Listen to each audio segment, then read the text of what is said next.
Jóhannesson, Madam Elisa Reid, Excellencies, ladies and gentlemen, heartily welcome to you all to the University of Bergen and the University Aula.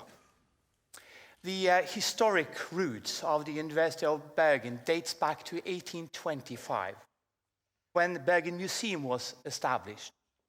Already from the very beginning, the founding fathers of the museum realized that the true value of the institution rested on its ability to disseminate and to share knowledge to and with the general public. They were simply inspired by the Enlightenment. Consequently, a lecture hall was built. Today, the Aula fulfilled the same mission within this beautiful building of the University Museum. Not that we every day have His Majesty in the front row and the President lecturing when we invite to lectures, debates and discussions. But still the Aula has, since its inauguration 2 years ago, or almost 2 years ago, turned into an arena of knowledge sharing at large and a space for reflection. Also, we are inspired by the Enlightenment. How appropriate, isn't it, then, the program of today on the use and abuse of history, national heritage, and nationalism. During His Excellency's address to His Majesty at the gala dinner at the castle, the President drew attention to His Majesty's much acclaimed speech last summer on what Norway is and what does it mean to be a Norwegian. His Majesty pointed to the strength of diversity and that it, above all, is about us as human beings. Dean of Humanities Margareth Hagen will share the debate later on, but first, His Excellency, President Guðni Jóhannesson, will be setting the scene with the introductory talk entitled Icelanders or Norwegians, Leifur, Snorri, and National Identity Now and Then. Please, Your Excellency, the floor is yours.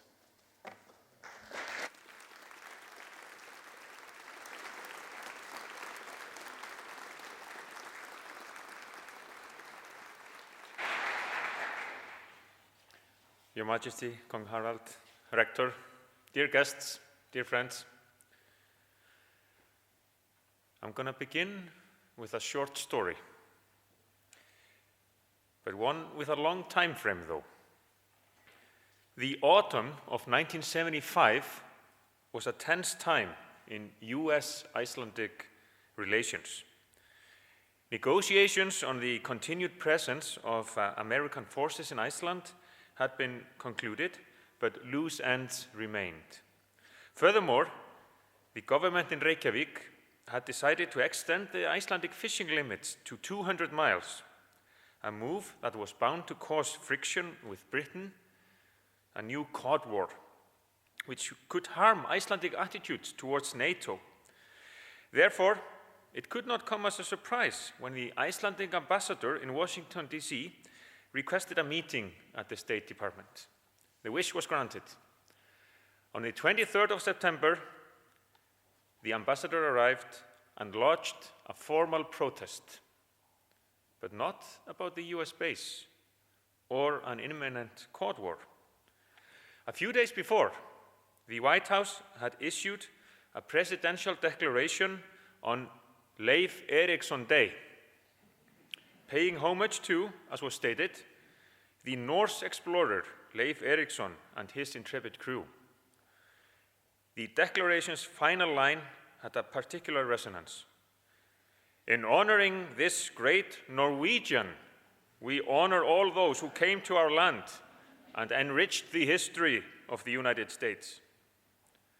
A mistake had clearly been made, Iceland's ambassador emphasized. Leif Eriksson, or to be precise, Leifur Eiríksson, was not Norwegian.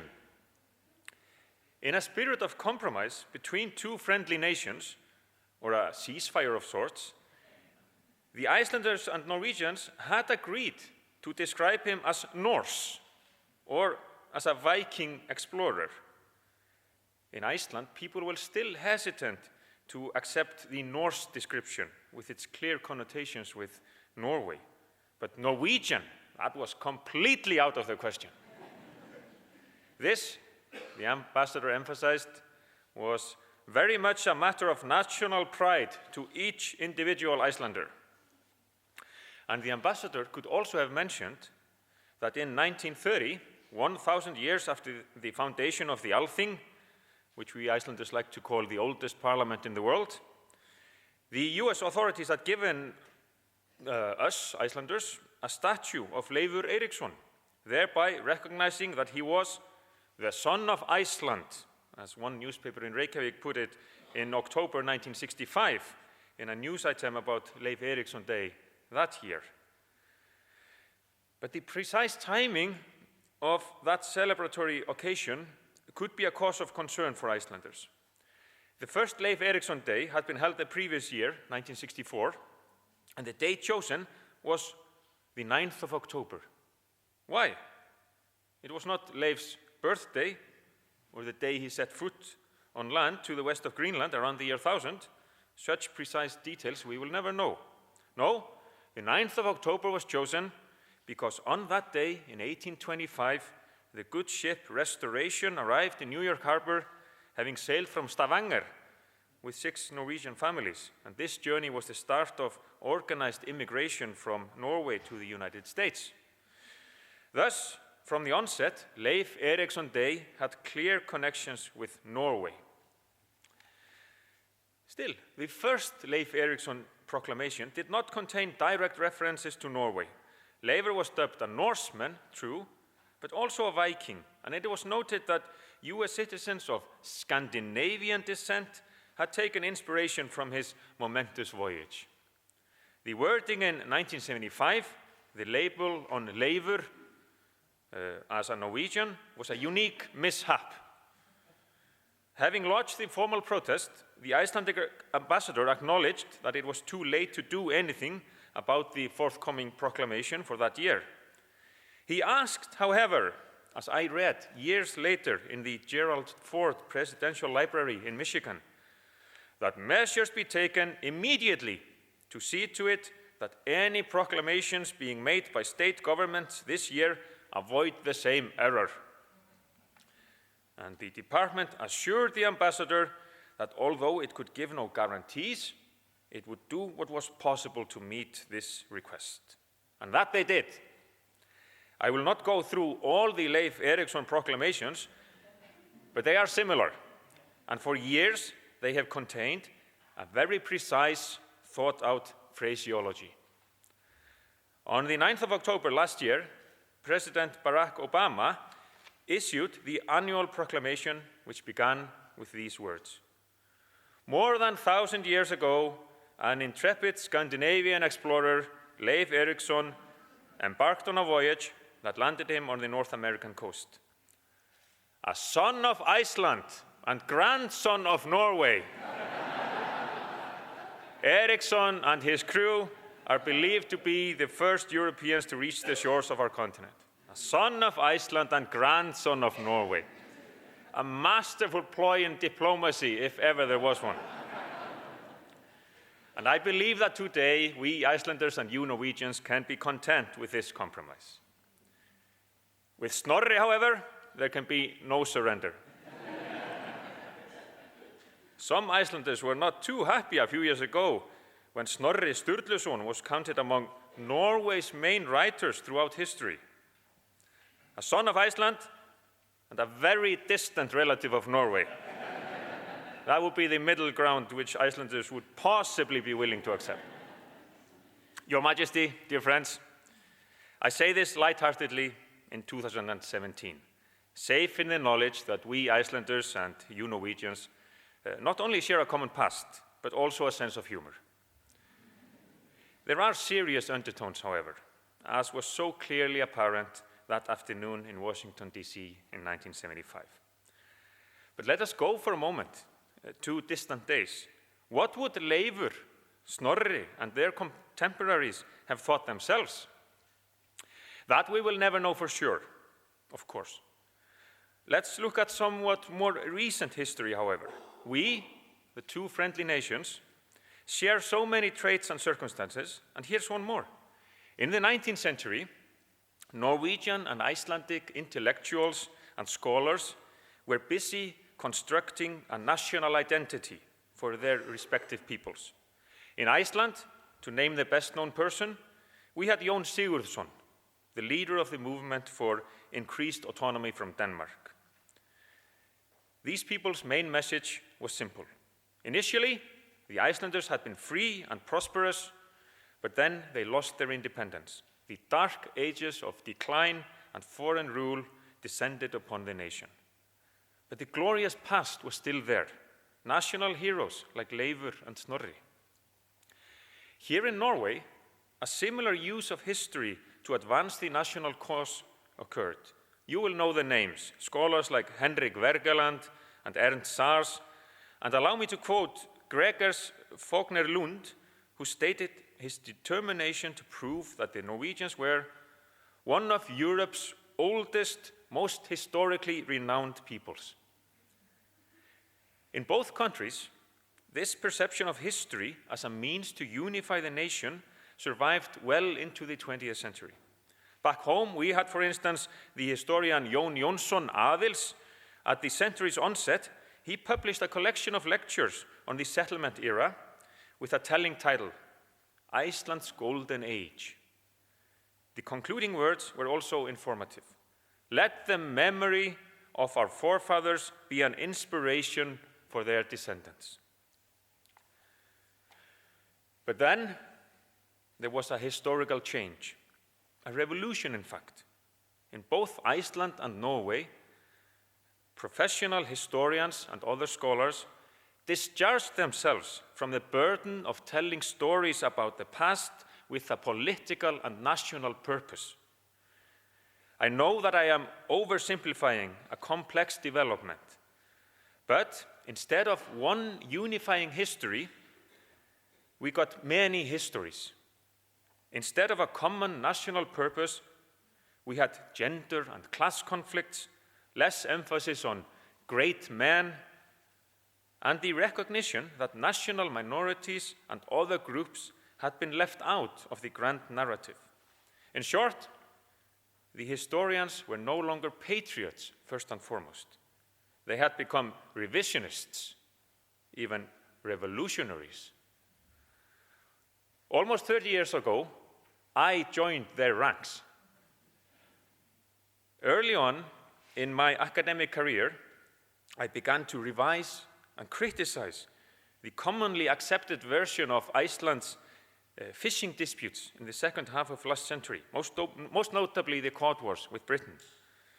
We were not always united. Right was not always completely on our side. We did not always lead the way in the development of the law of the sea, I argued. Later on, I also took a wider look at the past and turned my critical eye to Icelandic politicians and state persons who, in my not so humble opinion at the time, adhered to an outdated, romantic, and overly nationalistic version of history. All the time, I noticed as well the fresh look of my fellow revisionist historians who specialized in other periods of the past. Informally or on paper, they would argue that it was not very useful or even outright silly to argue whether Leifur or Snorri had been Icelandic or Norwegian. Identity was completely different then, they would argue. And over a cup of coffee at the office, one of these revisionistas said to me something along these lines. If we're going to give Leifur Eiríksson a passport, let's have it a Greenlandic one. He moved to Greenland at the age of 4, sailed westwards from there. The Greenlanders of today are a nation in need of increased self-belief and common purpose, and therefore a common past. We have no need for Leifur anymore. Let's give him to them. In Iceland, these recent revisionist historians have not only doubted the national identity and importance of individual icons in the past, they have called into question their very existence. True, they have left Leifur alone in that regard, but, for instance, the two blood brothers, Hjörleifur Hróðmarsson and Ingólfur Arnarsson, Ingólfur commonly known and glorified as the first settler of Iceland, have become victims of this revisionist trend. Many decades ago, traditionalist historians had already concluded that Ingólfur could not be Arnarsson, the son of Örn, but rather that his father's name was Björnólfur. And Hjörleifur, he is and was a fiction, most historians will tell us today. He never existed, was made up a few centuries later by chieftains who wanted to use history for their present purposes, establish themselves as the heirs of the original settlers and heroes. Furthermore, if we are to base our settlement tales on the old saga sources, we really should be true to them and grant the honor of first settler to two slaves, Náttfari and an unnamed woman who are said to have been left behind on the island well before Ingólfur. On top of that, recent archaeological evidence suggests that voyagers may well have established fishing stations in Iceland prior to the settlement era. And then there were the Irish monks who lived in solitude on the island when the Norse settlers arrived, according to Ari the Learned's saga of Icelanders. And all this was fine revisionist material, ammunition I could use in the battle against the established nationalistic history that we, the new generation of historians, felt was outdated and partisan. But then I ran for president.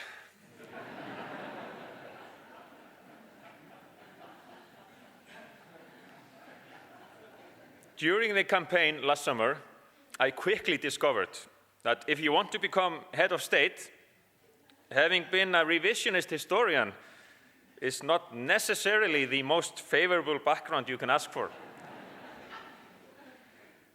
My critics accused me of belittling the nation's achievements, dishonoring those who fought in the Cod Wars, and being out of touch with the general Icelander, isolated in the ivory tower of academia. It's a fitting venue for that phrase. Now, naturally, I found this unfair. My books were for the public, and they have sold well, and all this was partly campaign politics. Many of those who objected to my writings have since wished me the best of luck. Still, as a historian and presidential candidate, I had to explain my point of view.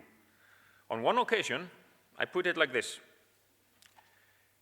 if elected, I don't want to undergo a complete transformation. I don't want to become the president who praises the unity we showed during the glorious Cod Wars and then hope that nobody Googles me. But I would want the nation to understand that we can present the past in all its variety without being accused of disparaging the achievements of those who were in the forefront. In other words, can a revisionist be a patriot? Can a revisionist be president? Well, I got elected, and I am convinced that the answers to these questions are a resounding yes. Let me begin my explanation by telling you a short anecdote. A few years ago, the Association of Icelandic Historians announced an evening seminar on the theme, The End of Nationalism. I remember this so well. Shortly before it was meant to take place, it had to be cancelled. It turned out that on that particular evening, our boys, the men's handball team, had a decisive game in an international tournament. So talk about the end of nationalism. not when our boys are playing. Furthermore, if there are any old Marxist historians in the room, they might recall the mantra about thesis, antithesis, and finally synthesis. In Iceland, some of my revisionist colleagues have asked themselves if they went too far in their eagerness to revise, fragment, and deconstruct the traditional version of the past, if a more nuanced version might not be in order. And I wonder if this is also the case here in Norway. As for myself, I aim to combine revisionism and my view of history as free from the purposes of state and nation building with the duties of a head of state who must highlight those facets of society which should unite us. Thus, I am not going to instruct the foreign minister who is with us here today to stop calling Leifur Eiríksson the son of Iceland, if only because you Norwegians might then be quick to embrace him completely. Nor am I going to suggest that we tear down the statue of Ingólfur Arnarson in Rifedal here in Vestlandet. No. As a matter of fact, I have this passionate belief that history, which is freed from a single purpose, can be contradictory and controversial, but that is all the better, because then it will be liberating, multifaceted, and exciting. It is simply a matter of perspective and balance. Excessive belief is bad, but so is excessive doubt. No deconstruction without reconstruction. That's what I had already begun to think before I entered this new phase in my life. Dear friends, during the presidential campaign in Iceland last summer, I did not foresee that my views on history would be so much in the foreground. As president, I have voiced my opinions on certain things. I will not go down that road here, but without an inkling that they would cause the stir they did internationally or in Iceland. But one good example is the way my wife Eliza and I celebrated Christmas with our children at Bessastaðir, the presidential residence. In all innocence, I explained in an interview that since Eliza is Canadian-born, we adhere to the North American custom of opening presents on the morning of Christmas Day, not Christmas Eve in the Icelandic tradition. No. Yep. Most people saw nothing wrong with that, but some did complain that the Icelandic customs must be respected at Bessastaðir. And actually, our children would totally agree.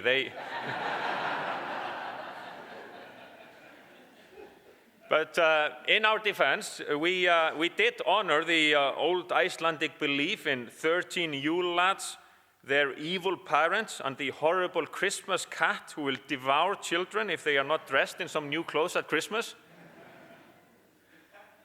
Now, what about people who have come from abroad to live and work in Iceland? Today, 10% of the population back home are first or second generation immigrants. Some of them do not celebrate Christmas at all. Actually, less than a third of Icelanders attend church at Christmas. And some belong to the Orthodox faith. A week ago, I met one of them in Grindavík, a small fishing village on the south coast of Iceland. In the early 1990s, she and her husband fled the civil war in Yugoslavia. In perfect Icelandic, this fine woman said to me, "I am an Icelander with Yugoslav blood."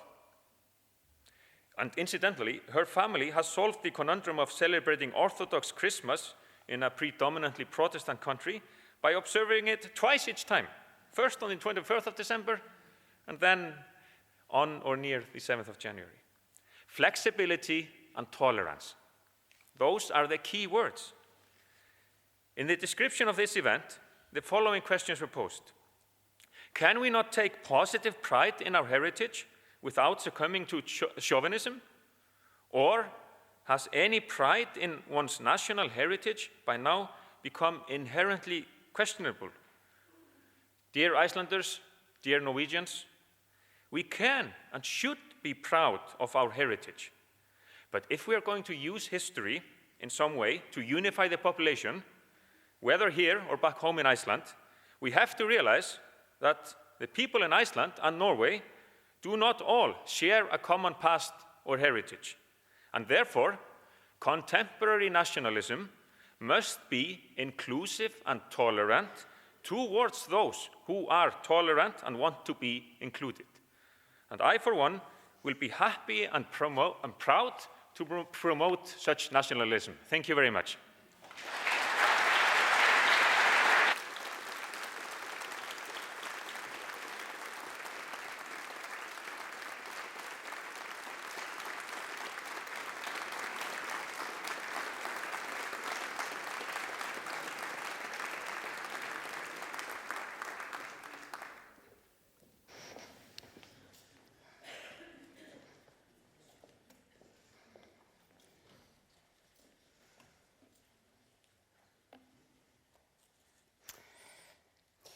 Your Majesty, Your Excellency, dear colleagues, guests and friends, my name is Margareth Hagen and I am the Dean of the Faculty of Humanities here at the University of Bergen. I'm honored to stand here in company with Marte Hauge. She's student and member of the Bergen Student Society, and she will moderate this discussion on the uses and abuses of history together with me. And I kindly ask our panel participants to join us on stage, please.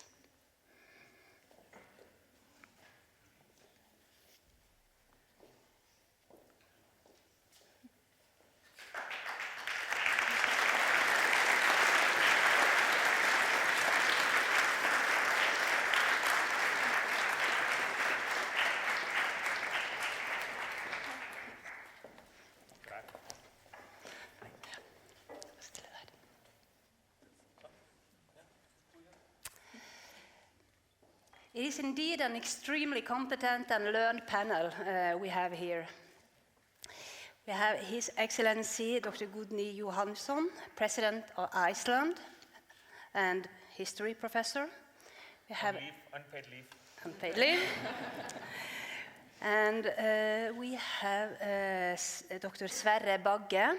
He is a Professor Emeritus of Medieval History at the University of Bergen and former Director of the Center of Excellence for Medieval Studies at our university. We have Bergsveinn Birgisson, scholar in Old Norse and author. And last but not least, we have Guðrún Nordal, a Professor and Director of the Árni Magnússon Institute for Icelandic Studies. Warm welcome to you all. Thank you. Thank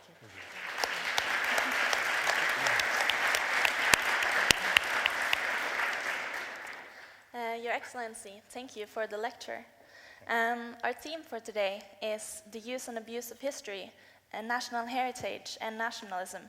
Your Excellency, would you please give an example of how history has been abused in contemporary times? Yes. Let me see, where do I begin? I am a head of state, so I am not back home in Iceland involved in the running of day-to-day politics, and I need to tread carefully. History is a safer ground than the present and the future, but it is still full of minefields and difficult terrain, so you have to be really careful. But since I mentioned this memorable woman I talked about in my talk in Grindavík, the Icelander with Yugoslav blood, the Balkan conflict demonstrates, in my opinion, very well how history can be abused how national leaders, how political leaders in certain countries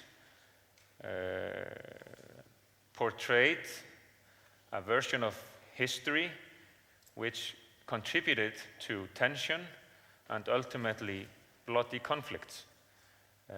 That is a terrible example, demonstrating how history can be abused, in my opinion. Sometimes people know their history too well. Sometimes their version of history becomes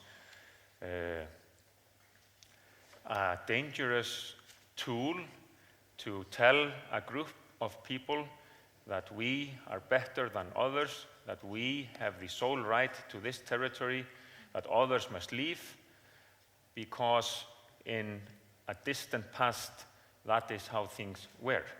This is a good example of how history can be abused.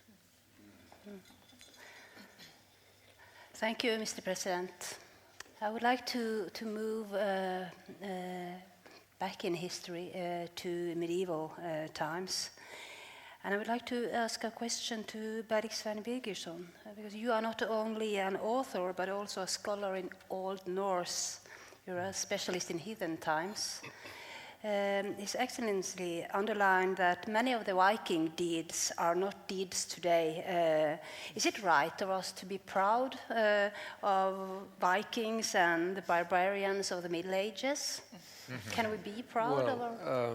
I think what is big about the saga writing, big about these monks who wrote the sagas, that they were able to embrace their forefathers, which had another set of beliefs, another set of norms and values, but even though they wanted to transmediate their history. And I think that is something to learn from in our multicultural society. We need to embrace something that we don't necessarily share with the others. So, but there were many positive things in the heathen times also. The ethics of the heathen times were very important for the Christians also to lift up this, that you should take responsibility for all your actions as an individual. Sinn eld skal hver ábyrgjast, as it was said in Old Norse. And if I may intervene, Yes. well, I may because I'm president.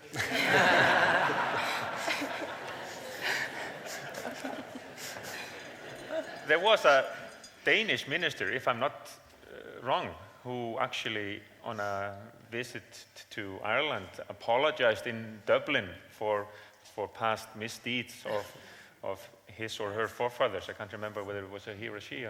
But that leads us to the question, should we be apologetic now for things happening in the very, very distant past where we could also disagree on who did what? Well, should I try it? No, that's not the point.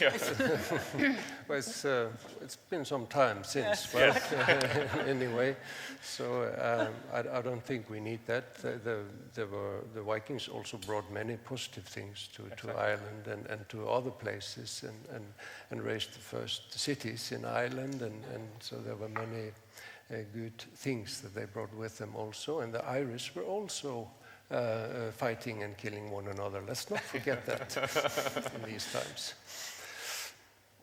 Thank you. And now a question to Sverre Bagge. Speaking about nations and nationalism, was there already an idea of the nation in medieval times in Iceland and Norway?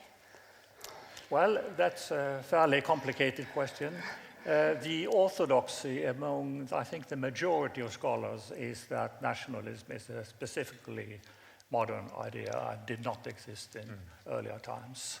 I'm not so sure about that. I think there is something, there are some trends in that direction already in the Middle Ages, and that is based on the idea that any political unit must have some people who are interested in its continued existence and some kind of ideological basis. And of course, that basis is much smaller in the Middle Ages than it is nowadays. But there are elites who are interested in the continued existence of a particular country, like Norway or like Iceland. And of course, one example of that is Snorri. I won't try to make him a Norwegian, but of course, when he wrote his work about the Norwegian kings, he was also a spokesman for Norwegian interests. Indeed. And one of the interesting things about it is when he tries to explain, for instance, when King Harald wants to become king of England, he said, well, that's very difficult. You can't become king in another country. Why? Because you have no network. You have a network that forms the basis of the government of a particular country, and in that case in Norway, and of course the same in Iceland, and the same in many other countries in Europe. Of course, the complication in many places is that there is little homogeneity in a particular country. I mean, France, Germany are very big countries with a lot of identities. Norway and Iceland, Scandinavia are smaller and more homogeneous, and consequently with a better basis for this kind of identification. And if you doubt about the Norwegian links to Snorri, you have an earlier Latin work written in Norway by a Norwegian cleric who says that it's a disaster that Norway has no history. I have, even if I am unable and everything, I have to do it. It's important for our nation to show that we have a real glorious past. So that's of course, that's very, very much an incentive for medieval historical writings. Thank you. Thank you. Professor Guðrún Nordal. Are we still looking at the past through old lenses? I'm trying to have scholars of the Middle Ages, as you perhaps neglected to communicate their reassessment of the past of the history with the general public. Well, I think we have tried, like the President said, there have been a lot of work in the academia, revising history and trying to communicate it. Of course, we are writing more in learned journals, maybe perhaps than we should, but we have tried to. But I think so much has been invested in the great national narrative, and it's difficult to get through that because our identity is also attached to it. It's not just in Iceland or Norway, it's in, like you said, Italy, Germany, France. These sort of great national narratives are so strongly part of how we look at ourselves. So it's been difficult. But I think now, if you think about it, this sort of multifaceted, complex history of Europe in the Middle Ages, this of course is the reality. I mean, we communicate across countries. We didn't think of ourselves as nations in the modern sense. We have an audience now that really needs this sort of more varied narrative, and narrative that sort of speaks to these complexities of multiculturalism, mobility, and France was, I mean, there were a lot of really nations or peoples in each country in the early times, just like nowadays. So I think we have a duty now to tell the story in this complex way, and people will be interested to hear it, and it will help us today. And I think just to show a sense of willingness to do this, I think Snorri is an excellent example. I mean, of course, he's born in Iceland. I mean, he's born and bred, and he's generations of people in Iceland. But of course, he wouldn't have written Heimskringla if he hadn't had these contacts with Norway, a courtier of the king, writing for the king, having an audience in Norway, just like in Iceland, not just in Norway, but in Greenland. We mentioned Greenland, in the British Isles, Orkneys. This was a great cultural area that communicated. And you have said it so brilliantly in your book, explaining the wealthy people that could spend money on writing books and killing calves to write books. And you needed a lot of extra money to do this, luxury. So I think we can of course share Snorri. He's an excellent example of sharing across countries, and he would not have been Snorri if that would not have been for Greenland and Norway and Orkneys and Iceland together, and Denmark, Sweden even. So I think we have an excellent opportunity now to do that. You're an Italian scholar, I think. Italy is also that sort of interest in the past of Italy or France. It's the same. Absolutely. Yeah. Okay. Your Excellency, the Middle Ages is by some described as a dark and bloody period with barbaric people committing atrocities against each other. For example, rape and torture are understood to have been common features of the age. But were we really so much more inhumane to each other in the Middle Ages than we are today? Well, as Bergsveinn just mentioned, we have the ethics, we have the code of honor. If you are familiar with Hávamál, Norwegians and Icelanders in the audience, you will know how the common thread to Hávamál, the sayings of the Vikings, is this emphasis on honor, on hospitality, and may I add how well we have been received here in Norway. You certainly know your common old heritage, you Norwegians.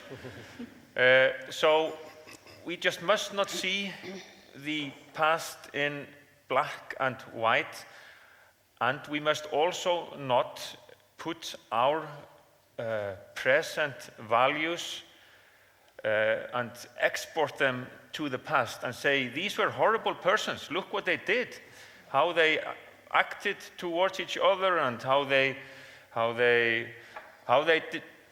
destroyed the forests in Iceland. How could they be so stupid? How could they treat nature in this manner? They had to survive. Let us look into the future. 500 years ago from now, I am an optimist and a fervent believer in that the future is a brighter place. Despite everything that is going on, we will gradually become a better species. 500 years from now, what will people talk about us? How did they treat nature, these barbarians of the 21st century? How did they treat their fellow living creatures, other animals? How can a civilized people be so barbaric? So let's look at it like that, and then we understand that yes, we must condemn and criticize evil acts in the past, especially when they are so out of sync with the thinkings of the time. I'm thinking about the Second World War, for instance. How could the nation of Goethe and Mozart do the things? And I'm not putting blame on the whole nation. I hope you see what I'm talking about. And if we go further past, of course, we should say this particular king was evil. This particular Viking was a criminal. Talk about Viking ethos. There was a Viking. What was his name? Ölvir, Barnakarl, I think. Yeah. Barnakarl. Why? The child's person, and you will think, oh, he must have been kind to the children. No, and I apologize for this, dear friends. I hope I won't not make this image stick in your minds, but he was known as Barnakarl because he would like throwing up toddlers in the air, putting them on his spear. Barnakarl. Of course, this is not in accordance with Hávamál, so we can be critical, but let's not export our values to the past. Thank you, Mr. President. I'm afraid time is running, and we could easily have gone on for hours, but it's time to round up. I believe our discussion has clearly shown the importance and value of a conscious relationship to our historical heritage, and also the importance of deconstruction and reconstruction of history. Not if you're running for president, though. I'm not. But heritage is something that we, each generation, are to reinterpret also over and over again. So thank you. Thank you so much for sharing your thoughts and ideas with us. Thanks.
at the western coast of Norway. And in Bergen, we've always been looking westwards and outwards. And so has the University of Bergen. Iceland is an island, but not isolated. Neither is the University of Iceland. The two countries have common interests, and so do the two universities.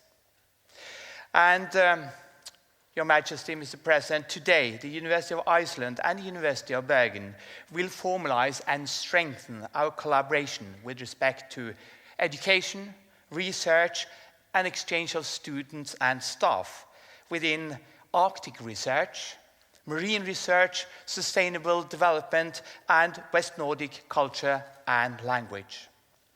So, please, Rector Jóhannesson Benediktsson, may I invite you to the podium for signing of the Memorandum of Understanding, please.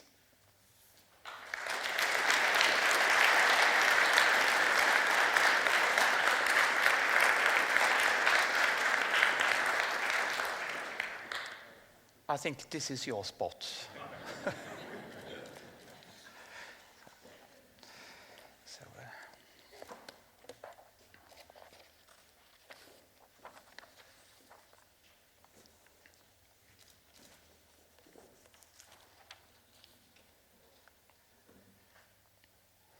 Oh, it's be so high technology. Please. Thank you very much.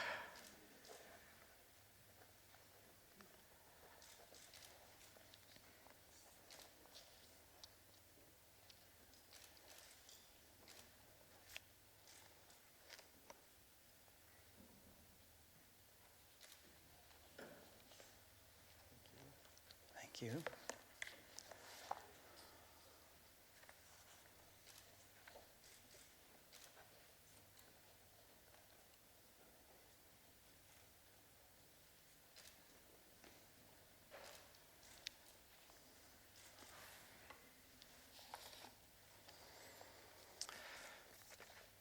Dear Rector, dear colleague, languages and culture is a part of our common roots. It is also a key, of course, to understand who we are as human beings and societies.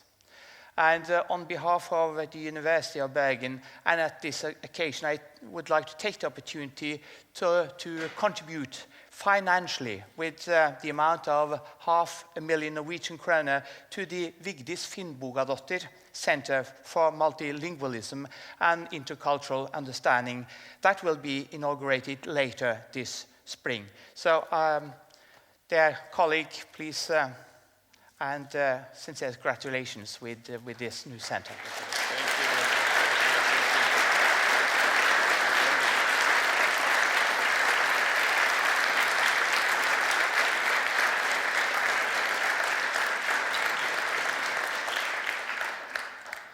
Ladies and gentlemen, thank you for attending this event.